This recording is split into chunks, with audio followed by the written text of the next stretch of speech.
इसमें हम लोग 4.2 में देखेंगे।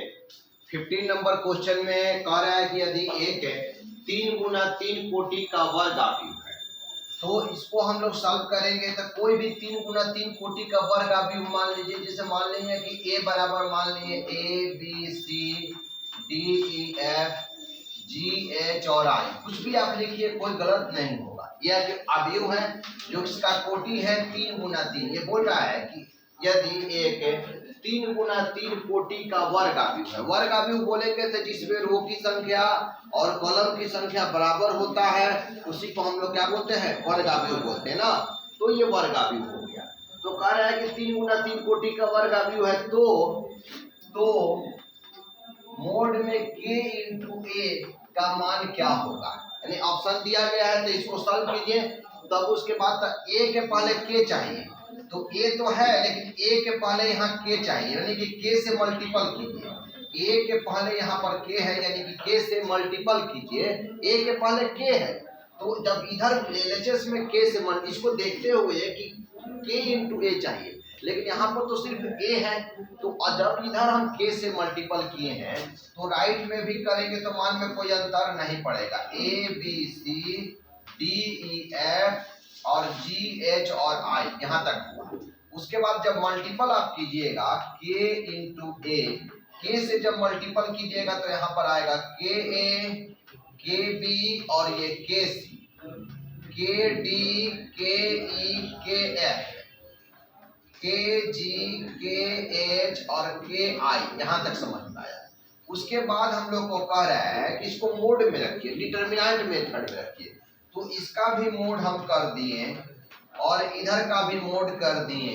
KA KB और ये KC हुआ, KD KE और KF लिखे, KG KH और K और I हुआ। इसके बाद हम लिख सकते हैं कि मोड में k इंटू ए। अब इसमें हम लोग क्या करेंगे कि ये जो होना चाहिए k a जो है, तो k a तो आ गया LHS में, लेकिन ये कह रहा है कि k a के बराबर क्या होगा, यानी कि राइट हैंड साइड में क्या होगा। तो राइट हैंड साइड में ये हो सकता है, ये हो सकता है, ये हो सकता है, वो हो सकता है। तो उसको देखने से लग रहा है कि जो मोड में होना चाहिए ना वो सिर्फ क्या होना चाहिए, ए होना चाहिए। तो अब इसको ए के रूप में कोशिश कीजिए कि ए के रूप में आ जाए। तो ए के रूप में कैसे आएगा, जब ए तो ये है, जब R1 में क्या रहे ABC हो, R1 में क्या रहे ABC हो, तो इससे पता चल रहा है कि R1 में क्या कॉमन निकालेंगे, K कॉमन निकालेंगे, तब ना ABC होगा। R2 में क्या होना चाहिए, DEF होना चाहिए, DEF होना चाहिए। तो इससे पता चल रहा है कि R2 में क्या कॉमन निकालेंगे, K कॉमन निकालेंगे। और R3 में GHI होना चाहिए, GHI।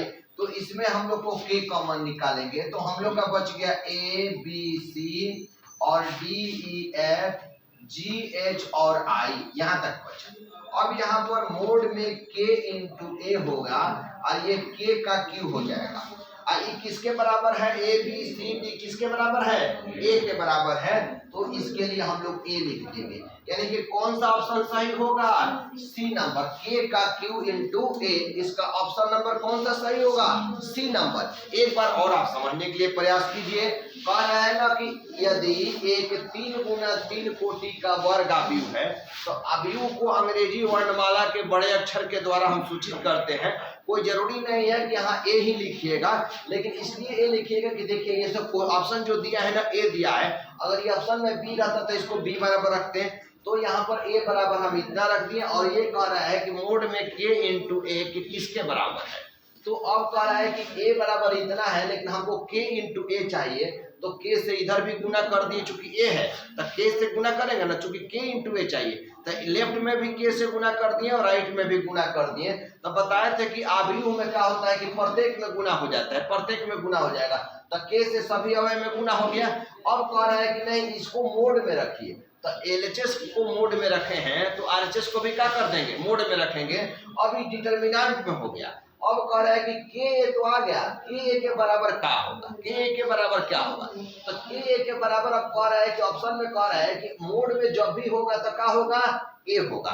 तो मोड में A कब होगा, जबकि मोड में ये सब दिख रहा है, लेकिन नहीं, मोड में सिर्फ क्या दिखना चाहिए, A दिख रहा है। दिखना चाहिए। तो मोड में ए कब दिखेगा, जब ये जो दिया गया है ये सब के गुना ए, के गुना बी, के गुना सी न रहकर क्या रहना चाहिए, ए बी सी, और R2 में क्या रहना चाहिए, D E F, और R3 में क्या रहना चाहिए, G H I, तब न जाकर ए दिखेगा।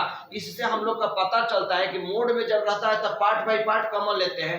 तो R1 में क्या कॉमन निकाल देंगे, K, R2 में क्या कॉमन निकालेंगे, K, और R3 में K। तो K का Q होगा, जब R1 में K कॉमन निकाले तो A B C, R2 में K कॉमन निकाले हैं तो D E F हुआ है, और R3 में K कॉमन निकाले हैं तो G H और क्या हुआ है, I हो गया है। यानी कि K का Q हुआ, ये किसके बराबर है, A के बराबर है। यानी कि कौन सा ऑप्शन सही है इसका, C नंबर। चलिए बाबू ये क्वेश्चन देखिए आप लोग, उसके बाद आप लोग नोट कीजिएगा क्वेश्चन नंबर 16। सबको लिखना बंद कर लिए। पहले क्वेश्चन नंबर 16 का कह रहा है कि निम्नलिखित में कौन सा कथन सही है, निम्नलिखित में कौन सा कथन सही है। इसको स्टेटमेंट को पढ़िए, ये क्या कह रहा है उसी के अनुसार जवाब दीजिएगा, ठीक है ना। मान के चलिए कि अगर हम कहें कि इस सारणिक है, इस सारणिक कितना है, ये सारणिक है और इस सारणिक 2 गुना 2 ऑर्डर का है। बात समझिए, ये एक सारणिक है जो कि सारणिक 3 गुना 3 ऑर्डर का है।